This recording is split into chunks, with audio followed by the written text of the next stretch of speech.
বেসরকারি স্কুল কলেজে ad hoc committee গঠনের নির্দেশ যেভাবে হবে কমিটি।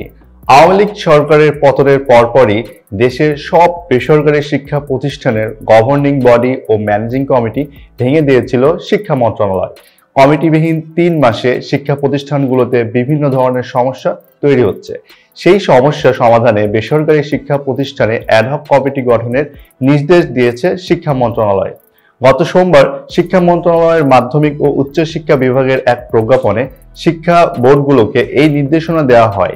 প্রজ্ঞাপনে বলা হয়েছে, বেসরকারি শিক্ষা প্রতিষ্ঠানের নিম্ন মাধ্যমিক, মাধ্যমিক ও উচ্চ মাধ্যমিক শিক্ষা স্তরের বেসরকারি শিক্ষা প্রতিষ্ঠানের গভর্নিং বডি ও ম্যানেজিং কমিটি প্রবিধানমালা 2024 এর প্রবিধি 64(3) এর আওতায় অ্যাডহক কমিটি গঠনপূর্বক অ্যাডহক কমিটি কর্তৃক আগামী 6 মাসের মধ্যে নিয়মিত কমিটি গঠন করতে প্রয়োজনীয় নির্দেশনা প্রদানের জন্য সংশ্লিষ্ট শিক্ষা বোর্ড সমূহকে অনুরোধ করা হলো।